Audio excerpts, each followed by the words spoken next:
샬롬! 요셉의 형제 중 유다가 받은 징계에 관한 이야기를 나누고 있습니다.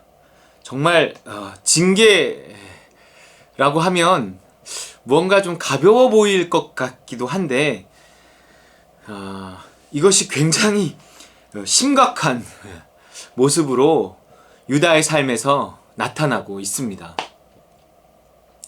그만큼 어떤 의미에서는 이 죄의 길에서 돌이킨다는 것,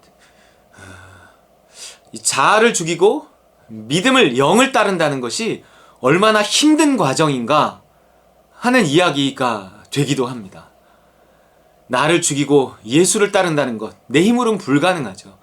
그래서 십자가가 필요한 것이고 날마다 나를 십자가에 못 박고 하나님, 나는 나를 이길 수 없습니다. 나는 이 자아를 어찌할 수 없습니다. 십자가에 못 박습니다. 하고 십자가를 선언하고 붙들고 선포하고 내가 주와 함께 죽었음을 선포하고 그래야 주와 함께 다시 살아나서 믿음을 따를 수 있는 것입니다. 내가 세상에 살고 있는데 어떻게 세상에서 죽어요? 내가 세상에 살면서 어떻게 하나님 나라에 살 수 있습니까? 이것은 십자가의 부활의 능력으로밖에는 되지 않는 거예요. 그래서 날마다 십자가 붙들고 내가 그리스도와 함께 십자가에 못 박혔습니다. 내가 그리스도와 함께 죽었습니다. 이것을 선포해야 돼요. 이게 로기존마이, 그렇게 여겨라 하는 헬라어가 있다 그랬잖아요. 로기존마이, 그렇게 여겨라. 주와 함께 죽은 것으로 여겨라. 주와 함께 살아난 것으로 여겨라. 그렇게 믿고 그렇게 여길 때 그 위치는 실제가 됩니다. 예수 그리스도의 십자가로 이루신 그 죽음과 부활로 십자가의 죽음과 부활로 이루신 그 죽음과 부활이라는 어떤 그 위치가 내가 그렇게 믿고 여기고 선포하고 자꾸 그렇게 생각할 때 그렇게 실제가 된다는 거예요. 이 과정에서 이제 징계가 나오는 겁니다. 내가 그 십자가 붙들지 않을 때 그 십자가 붙들라고 징계가 있는 거예요. 그렇기 때문에 십자가 붙들면 징계는 끝나는 겁니다. 내 자아가 죽으면 징계는 끝나는 거예요. 왜냐하면 징계는 이 자아에, 타락한 자아, 옛사람에게 내려지는 거거든요. 그러니까 이 옛사람이 죽으면 새 사람은 징계를 받지 않습니다. 하나님의 뜻을 따르는 새 사람이 왜 징계를 받습니까? 그러니까 빨리 내 징계를 받는 옛사람을 죽여야 징계가 끝나요. 어떤 형벌도 무기징역을 받아도 감옥에서 죽으면 그래서 끝나는 겁니다. 그렇잖아요. 형벌이 끝나는 거예요. 징계가 끝나는 겁니다. 그러니까 나를 날마다 죽여야 우리에게 내려진 그 징계가 더 빨리 지나갈 수 있어요. 그래서 그 징계의 목적은 결국 자아를 죽이는 것이고 옛사람을 죽이는 것이기 때문에 빨리 내가 십자가를 붙들고 자아를 죽이고 옛사람을 죽여 믿음의 길로 영적인 삶으로 돌이킬 때 우리의 징계는 끝이 납니다. 그렇기 때문에 그 징계는 아들에게 하는 거예요. 하나님의 아들에게, 하나님 나라에 속한 사람에게 하는 거예요. 얼른 세상 나라의 삶을 정리하고 하나님 나라에 들어오라고 하는 겁니다. 세상 나라에 대해서 죽고 하나님 나라에 대해서 살라고 하는 거예요. 징계가 오면 죽고 싶거든요. 그 죽으라는 거예요. 그냥 죽지 말고 십자가 붙들고 죽으라는 거예요. 빨리 세상에 대해서 죽고 하나님 나라에 대해서 살아나서 네가 하나님 나라 안에서 하나님의 통치를 받고 믿음대로 살아서 그 하나님 나라를 누리고 살라는 하나님의 그 콜링, 부르심이란 말이에요. 그 징계입니다. 그래서 그 징계의 끝에는 항상 열매가 있어요. 징계는 징계로 끝나지 않습니다. 히브리서 12장 11절 무릇 징계가 당시에는 즐거워 보이지 않고 슬퍼 보이나 후에 그로 말미암아 연단받은 자들은 의와 평강의 열매를 맺느니라 그랬어요.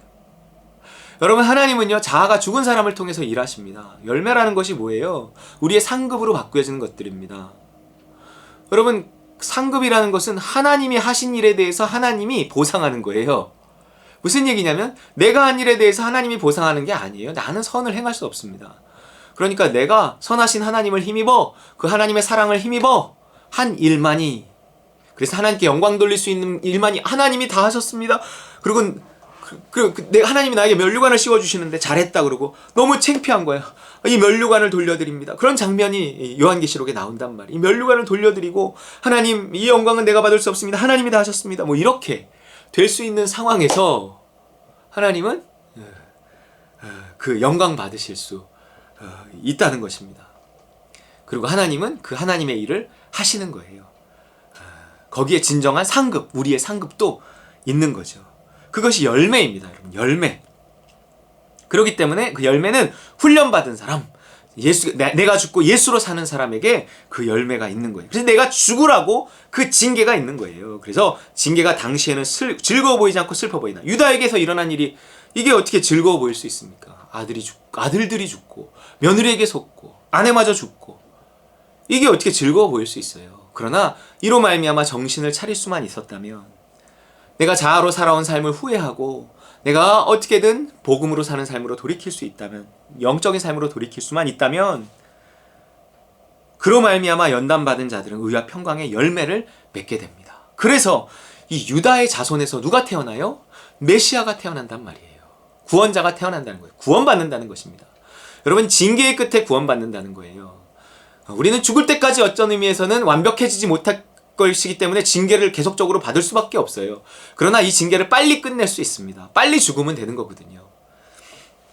그래서 우리가 받는 그 징계가 여러 가지 모양으로 다가올 때 그 징계를 뭐 이렇게 슬퍼 보이지만 그것은 하나님을 원망하고 왜요? 막 이러고 뭐 하나님에게서 오히려 멀어지는 계기가 되게 하면 안 되고, 어떻게든지 발버둥쳐 내가 죽고 예수가 살고 하나님 회개하고, 회개하라 천국이 가까이 있느니라 하잖아요.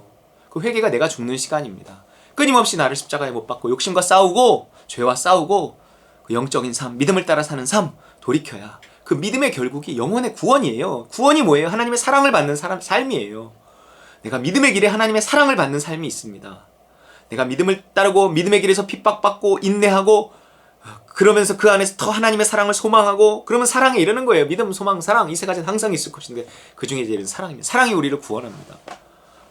그렇기 때문에 결국 이 징계의 끝은 열매다 하는 거예요. 열매. 이 열매는 구원의 열매예요. 내가 구원받고 구원받은 나를 통해 타인이 구원받는 것입니다. 유다를 통해 메시아가 태어나고 메시아를 통해서 또 수많은 사람들이 구원받는 그 구원의 일이에요. 그 누군가를 구원해야 할 사람을 하나님은 먼저 구원하시는데, 그를 구원하고 그를 통해 많은 사람을 구원하기 위해서는 그를 먼저 연단할 수밖에 없다는 거예요. 그를 먼저 징계할 수밖에 없다는 것입니다. 그렇기 때문에 징계는 다 받는 것이에요.